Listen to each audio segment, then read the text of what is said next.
Estamos de volta e recebemos em nosso estúdio a promotora de Justiça da Família de Campina Grande, Liana Carvalho. Vamos conversar sobre alienação parental. Promotora, seja muito bem-vinda ao nosso estúdio. Obrigada. Vamos iniciar nossa entrevista explicando aos telespectadores o que é alienação parental e no que consiste a sua síndrome. Certo. Primeiramente, eu tenho que fazer o esclarecimento que existe o ato da alienação parental e a síndrome da alienação parental, e são coisas distintas.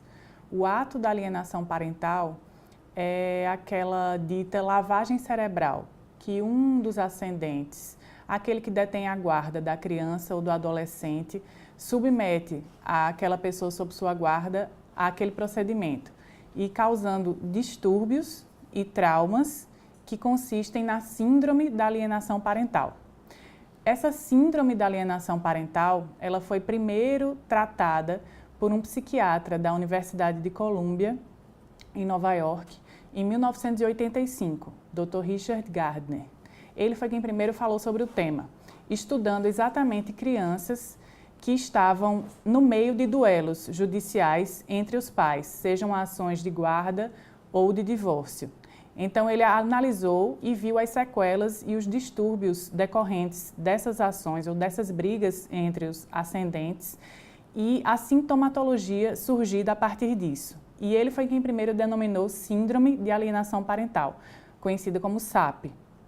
Então, nós temos duas coisas distintas. O ato de alienar, o ato da alienação parental, que é exatamente essa manipulação, essa orientação para que a criança ou o adolescente repudie o outro genitor que não detém a guarda, e a síndrome, que é a sintomatologia, os distúrbios surgidos a partir dessa manipulação, que podem surgir ou não a depender da suscetibilidade da criança ou do adolescente.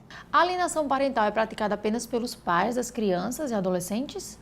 Pode ser praticada por outras pessoas também, não necessariamente os pais, mas qualquer ascendente que detenha a guarda ou a custódia da criança ou do adolescente pode ser alienador. Pode ser um pai, a mãe, um tio, um avô, ou pode ser até mesmo alguém que não seja parente, mas que detenha essa guarda e que tenha esse poder sobre a criança de alienar.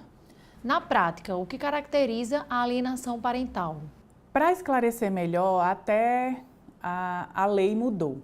Em 2010, houve a entrada em vigor no nosso ordenamento da Lei 12.318 de 2010, como eu falei. Ela foi quem trouxe primeiro o estabelecimento do que é a alienação parental, a regulamentação e o combate a esse instituto. Então, a própria lei de alienação parental, ela traz exemplos, mas ela traz um rol exemplificativo, não é um rol taxativo de tudo o que seja alienação parental.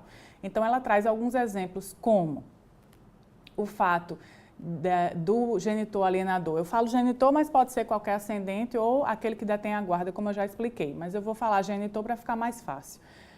O fato do genitor alienador, ele manipular o pensamento da criança para desqualificar o outro genitor que não detém a guarda, ou o fato do genitor alienador dificultar o convívio da criança ou do adolescente com o pai que não detém a guarda, o fato de dificultar as visitas também e o exercício do poder familiar por parte daquele pai que não detém a guarda, a mudança de endereço sem a comunicação prévia e sem motivo previamente justificado, simplesmente para obstacular as visitas ou o contato do genitor que não detém a guarda, isso também é considerado alienação parental.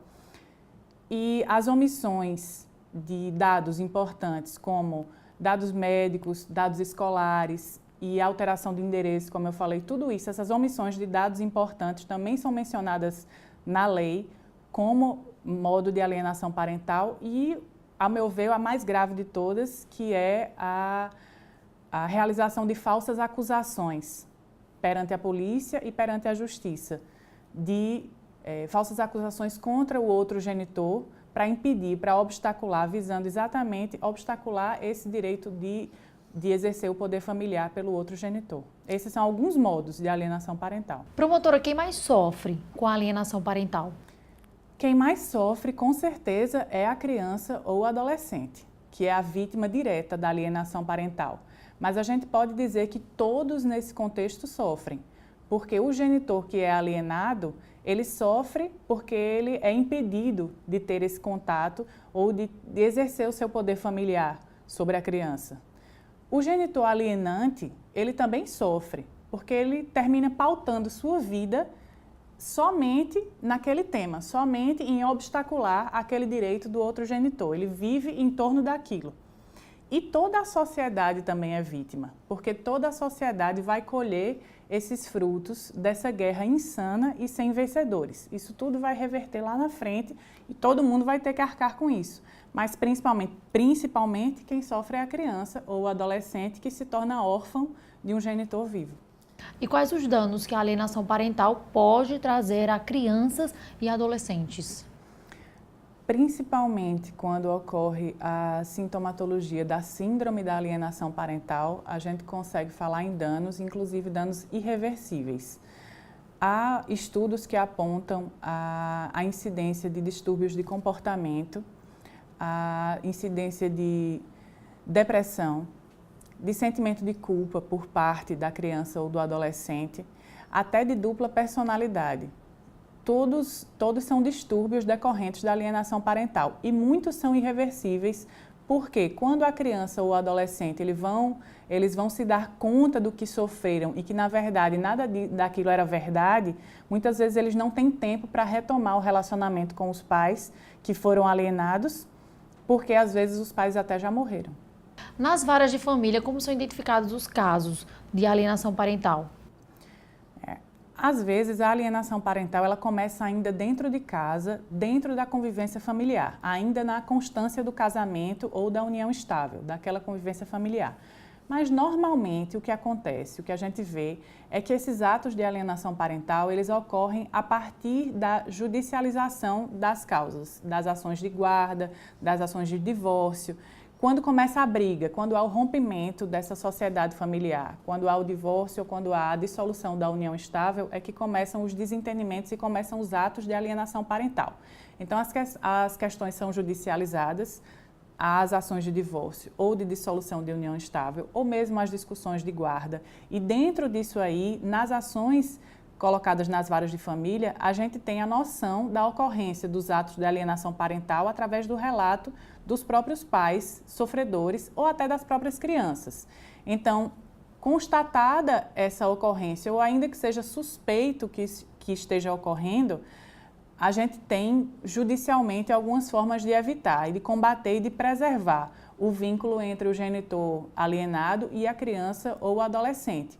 Mas isso cabe principalmente ao genitor que está sendo alienado alegar juridicamente, tanto numa ação que já está em vigor, quanto interpor propriamente uma ação até em apartado com esse objetivo. Promotora, caso seja provada a prática da alienação parental, o que é que pode acontecer com o alienador, a pessoa que praticou o ato da alienação parental? A Lei 12.318 de 2010, ela trouxe alguns mecanismos, tanto para evitar quanto para punir o genitor alienador.